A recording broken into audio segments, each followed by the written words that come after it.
part 4 of Atic Atac. We're still on the tool. It takes a bit of time to get these things in. Obviously this is, you know, done in real time, so it's not taking me 4 weeks to do this. It's taking me, you know, 4 weeks to edit it. Anyway, let's get back to the tool, and of course we do that after the fade. There is one thing I did forget though, which is the screens, this big chunk of data here.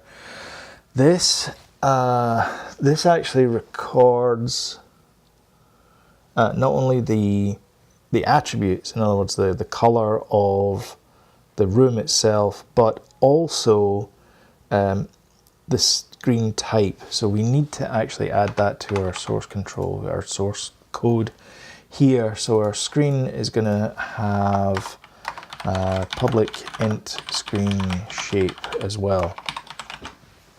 So again, we're not going to be able to create that using this tool. Let me get rid of some of this stuff here. So we're not be able to create this with this tool, but we will have, actually let's put it above here in that order. So we're not going to be able to create it with this tool, but we will be able to run it, and then we get that, that value there. And then now when we go back to here, we'll see that we have screen ID, screen shape, color, okay? Alrighty. Okay, so our source code here, it says that we have these items here, and each one of these, if I go back to JSON, no, don't need those ones. Where did I put it? Is over here. Yeah, over here. All right, so we go back to our data format. So our data format says this is the screen table, A854 is our screen table here. So this is our, well, it doesn't contain much, but it does contain the color for the screen and then the screen image type from the following list. So these are the screen types, and this is just the table descriptor. So let's write another tool for this. So we're going to grab, I really need to stop saying so. I'm going to grab this from here. I'm going to take out this one here because I don't need that. And then I'm going to align everything to here. And then I am going to find all of these. And then I'm going to delete them. And I'm going to do exactly the same thing that we did, pretty much exactly the same thing that we did for this. But I am going to save this to, where are we going to save this to?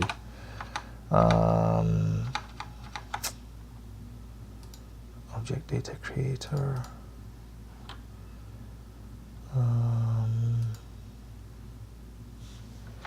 Well, I actually want to create another project here, so I want to add a new project, and the new project I'm going to call it shared data types. Actually, Atic Atac types. We call this Atic Atac types, and this is going to be a class library. And the reason why I'm doing that is because I actually want to move this, and this. So Atic Atac map, Atic Atac screen, background item, background object. No, I don't want the item. I don't care about the item. But I do want the, no, I do need background item because I remember using it there. Okay, I want all of these, and I want to copy them across to there. And then while these are still highlighted, I'm going to delete those ones there. Yep, I want to get rid of them. And the reason why I want to get rid of them, I can get rid of class 1 as well, is because I actually want to have them as a reference in my project so that I can actually add another project that uses these. So I can get rid of my deserialization there, rid of that there, rid of that there. So now I've got that reference there.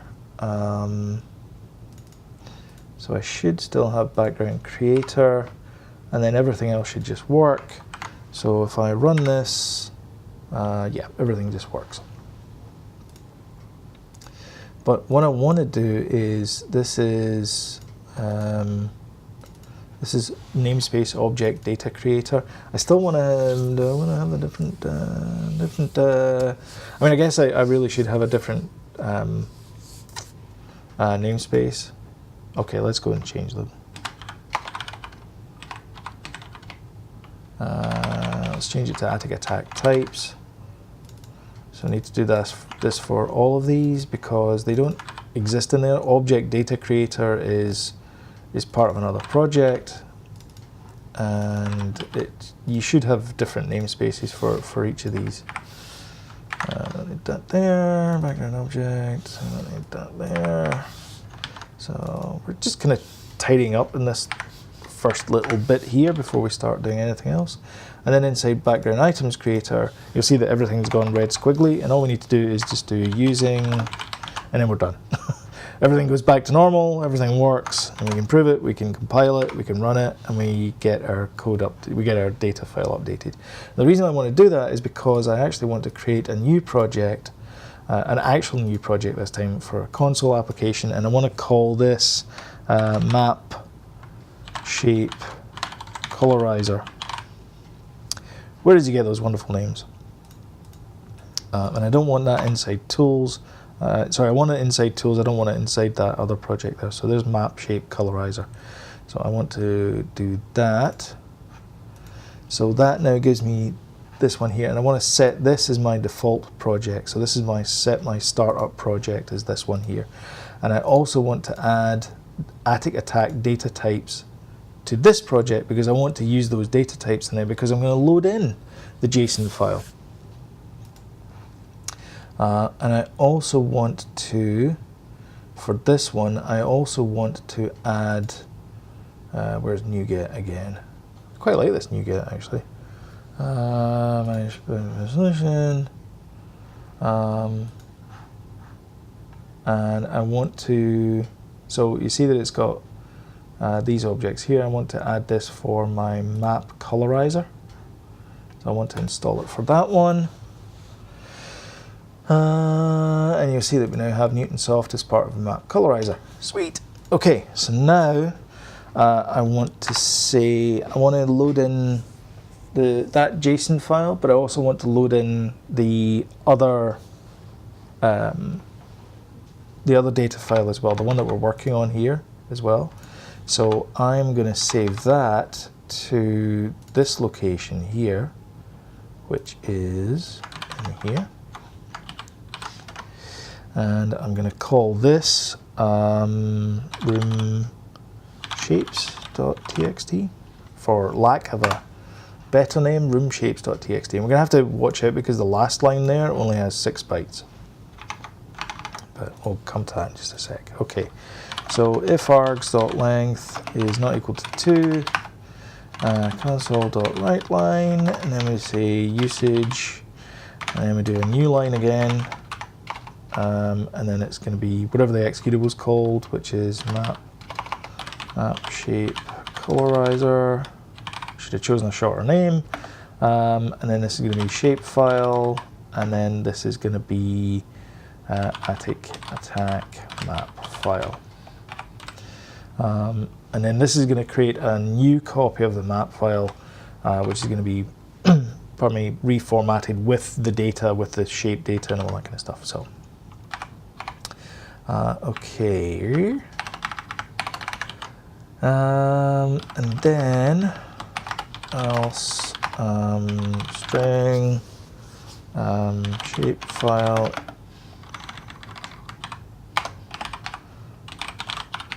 first argument, and then this is going to be map file, and then I want to create a class, and I want to call this colorizer. For lack of a better name, there's new colorizer, and then I want to pass in the shape file and then the map file, and then I want to run it.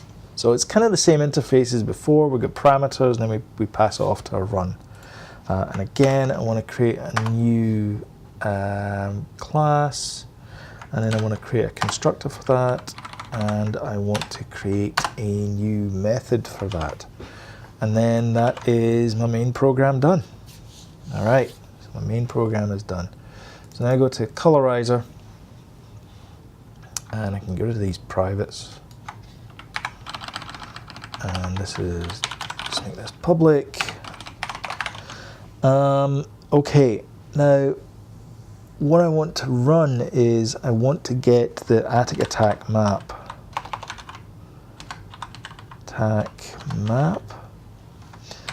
Which is inside that using.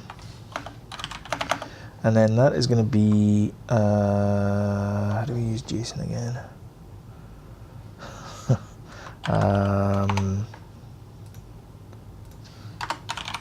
Newtonsoft, JSON.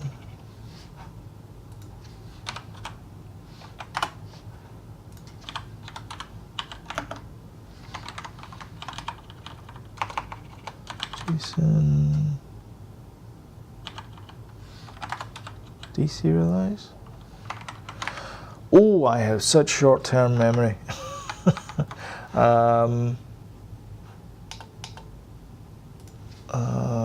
Newtonsoft. How did I do it? Serialize object, and then there's got to be a deserialize. Serialize, deserialize. JSON convert, deserialize object. Sweet.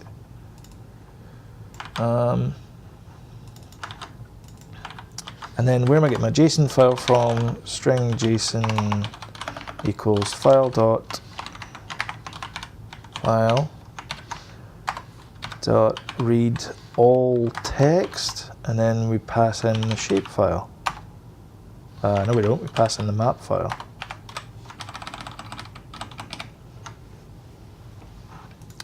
So we read in all the text from the map file. That gives us our JSON, and then that gives us our map file. So now that we have the map file, we can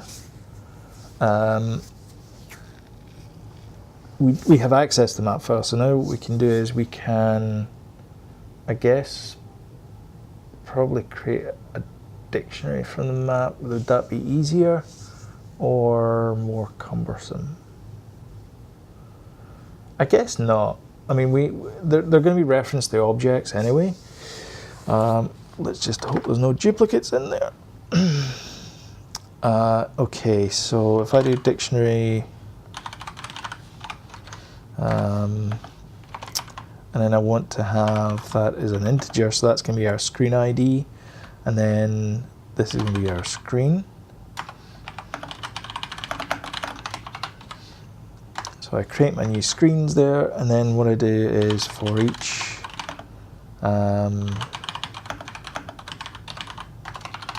go through each screen. Hope you're all following this. Sorry, I'm kind of thinking on the hoof. I know what I want to do, but I'm clearly not expressing that in words. So this is the file that we just created in the either whenever I put out the previous video. That's the file that we just created. So that's our Atic Atac map. So we're loading this back in inside this tool. Once we load that back in, I want to then put that inside a dictionary, because we're going to run through this shape file, which is this file here, and we're going to determine the color and then the shape of the room. Color, shape of the room, color, shape of the room, color, shape of the room.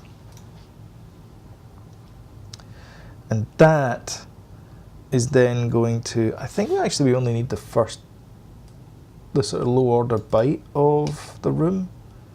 I think that might be the ink color, because I don't think we need the 4, because everything else is 4, and I think that's the paper color, which is black. So I think we can probably get away with just having this here, which gives us our index into the palette. Okay, but let's get this dictionary done just now. Okay, so we have our screens. We want to put those screens inside that dictionary. So screens, dot add screen dot screen ID and then screen.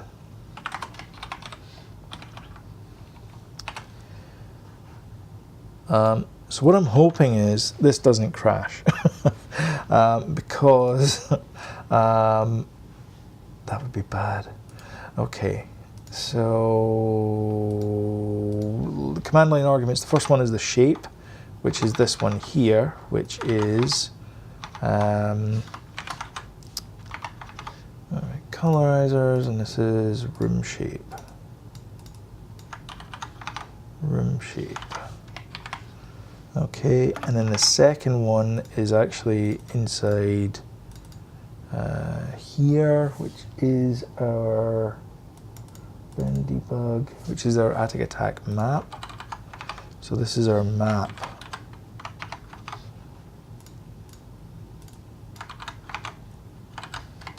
See, these tools are just such one-offs. I'm not even bothering writing the calling them from the command line. It's good enough just to get them to run inside Visual Studio.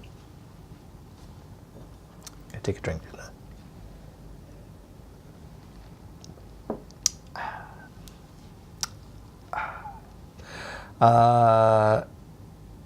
Okay, where was I? Yeah, right. So I want to run through these files. So I'm going to put a breakpoint there to make sure we get the right file. And then let's do some debugging. So the map file should be the map file.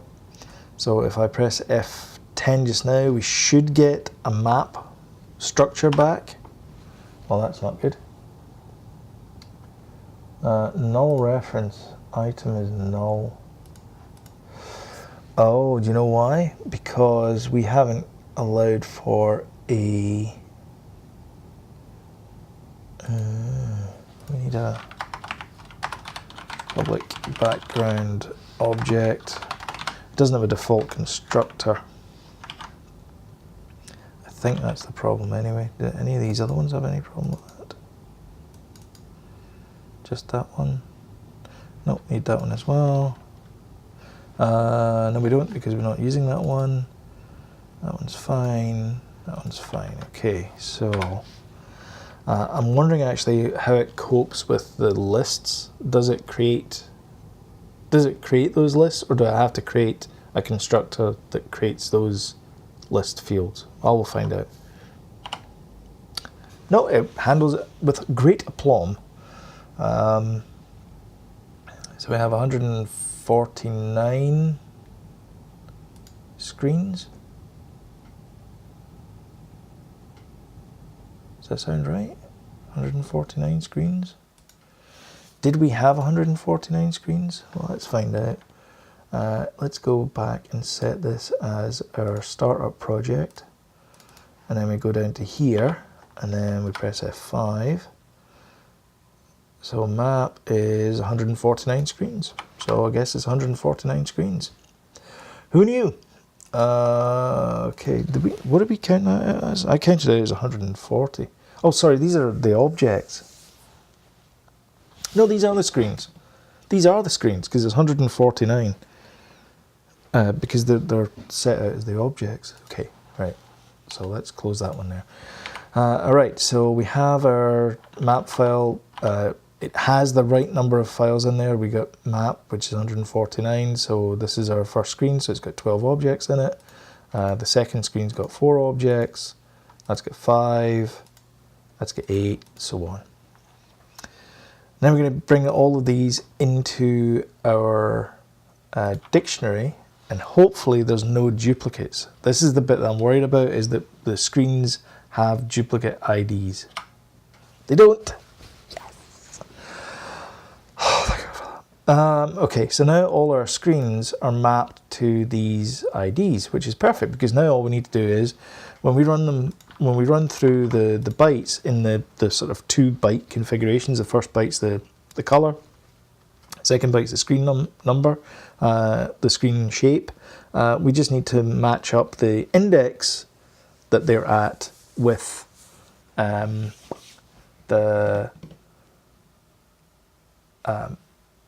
with the screen number, and then Bob's your uncle. Perfect. It's almost like I planned it.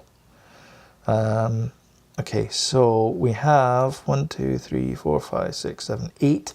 So there are 8 times 37. 8 times 37, which is 292, plus 6 is that, divided by 2 gives us 151, which is more than we actually have. I think you'll agree. Which is 2 more than we actually have, because we have 149. So the last 2, I don't think get shown. And the reason why, I mentioned this earlier on, but the reason why I don't think they get shown is that's the room shape. This one here is the room shape. This is the room color. Room shape, room color. So that's the room color, that's the room shape. That's the room color, which is black. And that's the room color, which is black. So I don't know if they get shown. Similarly, these ones here are also black. So I don't know. There's quite a lot of rooms that are black, actually. Oh no, there's not. No, there's not.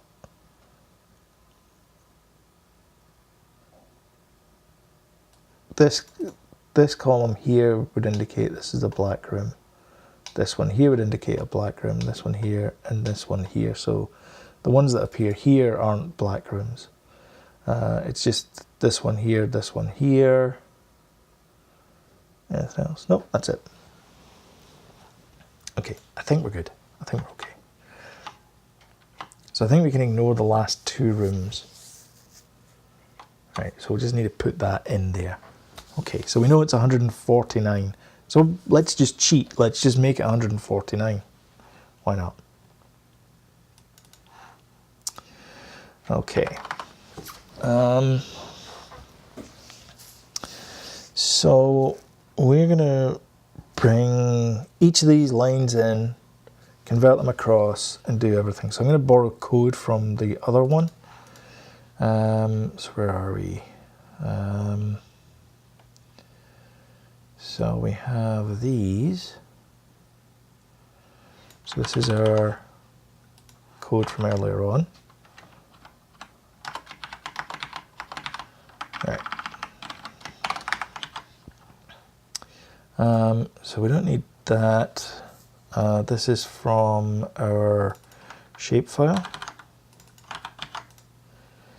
So this is read in the existing map data from the object data creator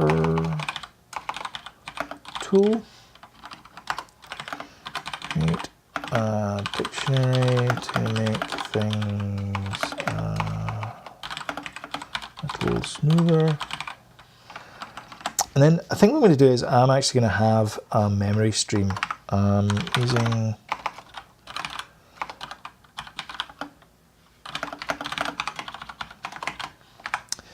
because I want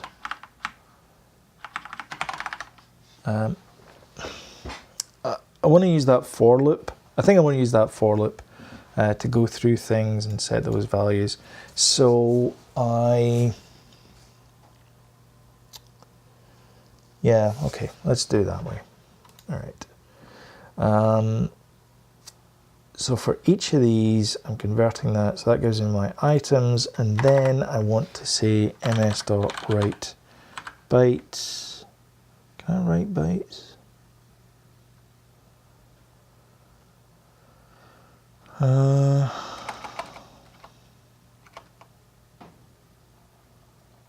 can only write 1 byte, can't I? So I need to create a binary writer. Goes new binary writer, and then wrap all that inside there. It does get a bit messy using usings, but it is worth it. And then I can do w.write, and then I can specify the bytes there. And then once I've finished doing that, I can do ms.seek, and then, sorry, bring this up here, ms.seek, and I want to seek the first part. So I want to go back to the start of the thing, the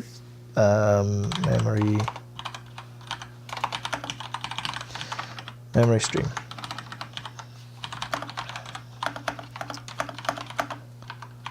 So I know we only have 149 rooms, so I'm going to hard code it to be 0 to 148, which is going to give us 149 rooms. I don't really care that we only have, well, that we have 152, because I'm only interested in 149. So I'm going to do ms.read. I can do,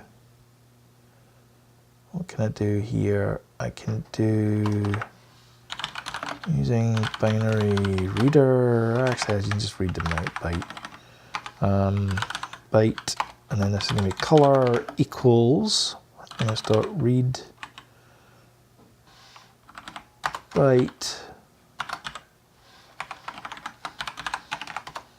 and then this is going to be room color thing.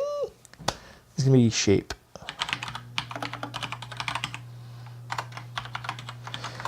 So I know what the index is, because the index is going to be consistent. It's going to be this, and every time I read a byte, it moves it to the next byte. So I'm always moving forward. So my first two are there. So all I need to do is screens I dot shape equals shape. All right, that's the easy part, because I know the shape. The shape is going to be, go back to my descriptor thing here. The shape is going to be 0 through to 12. That's all the shape is going to be. But the color is slightly trickier. So the ZX Spectrum palette, ZX Spectrum graphic modes, yeah, here we go. Here's the list of, by the way, Wikipedia. It's great. So here's the list of colors for each of the spectrums. I was going to say pixels there, but it's not pixel. The spectrum didn't have the ability to have colors on every single pixel. It could only manage it in an 8x8 grid. So maybe there's some YouTube videos on this. ZX Spectrum Color Clash. So they had this wonderful thing called Attribute Clash, and this is a game here. So I'll bring this to full screen. And you see what happens there when it goes in behind the bricks there. You see that the character turns that yellow color. So that's color clash. We're not going to implement color clash, at least not in this series of videos anyway. Okay. That's why I used to have a Spectrum on, was a black and white TV. There you go, showing my age. So these are the colors that we want here, but the Spectrum itself didn't have the right format for it. So again, ZX Spectrum Tribute byte. So I wonder if it's got a diagram of what it is here. Do they have it here? Screen decoding.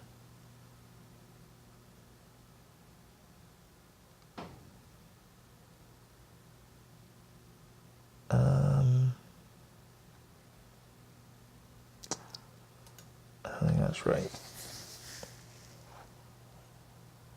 There is a...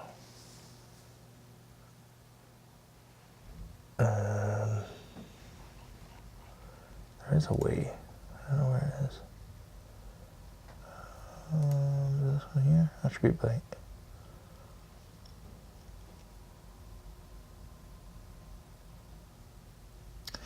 Attribute byte. Okay, here we go. So here's our least significant bit, and here is our most significant bit. So our attribute is for red, blue, and green. So basically you had a choice of red is on, red is off. Green is on, green is off. Blue is on, blue is off. That's it. You had 3. That was it. That was your lot. And that's that's shown here. So you can see that if it's black, then it's zeros. If it's blue, then blue is on. Red is on, magenta is a mix of red and blue. Excuse me.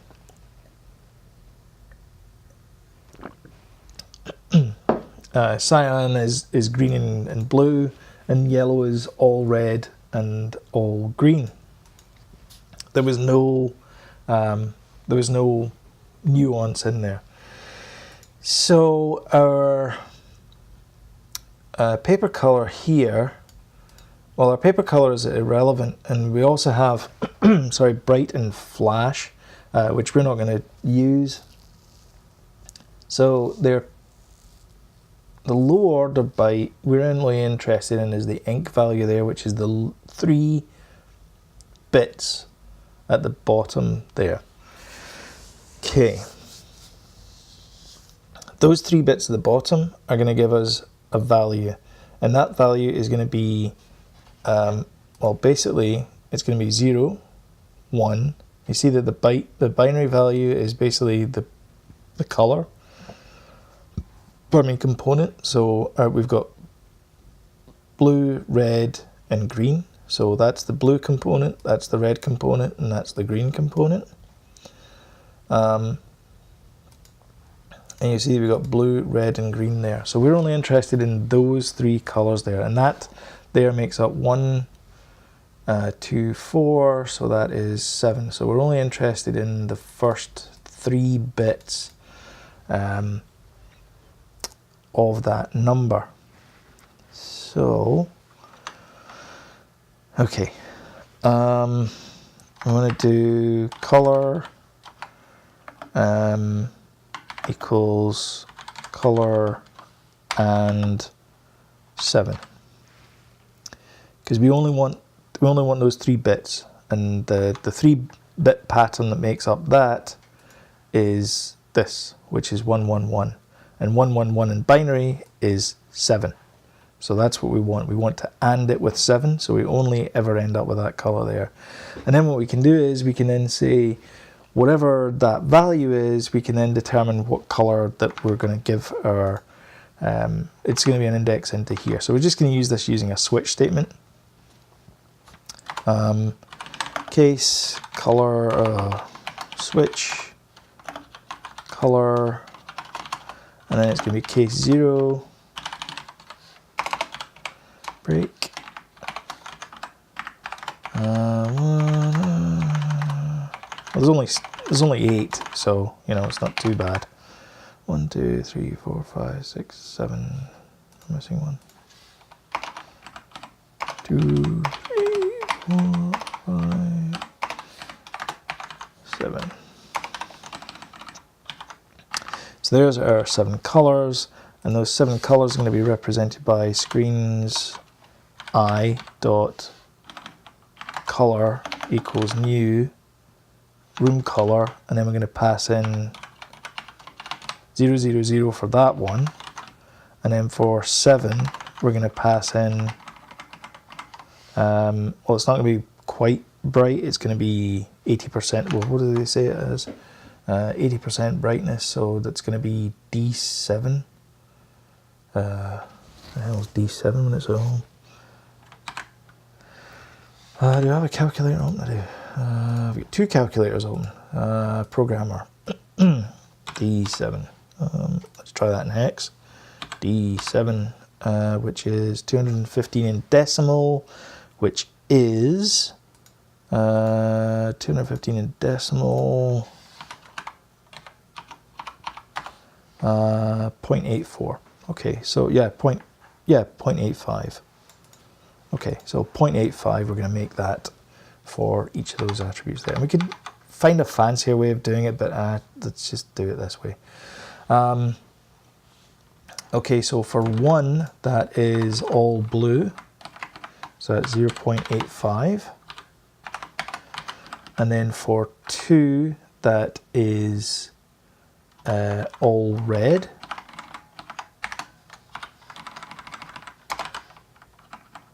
And then for 4, that is all green.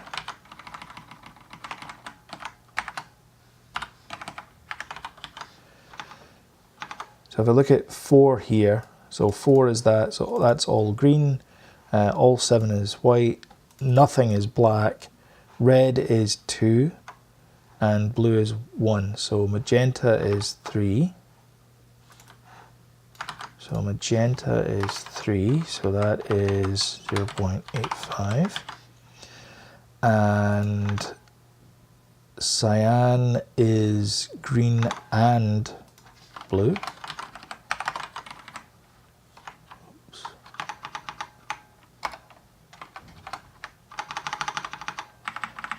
Green and blue.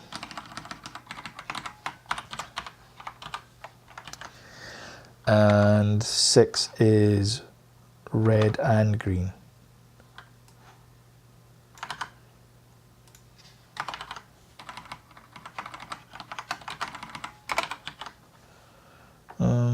Got everything? Got everything. Okay.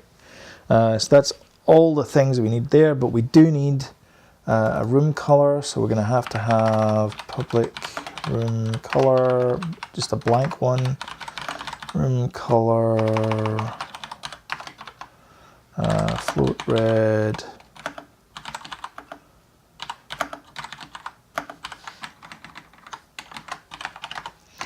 and red equals red, green equals green, and blue equals blue.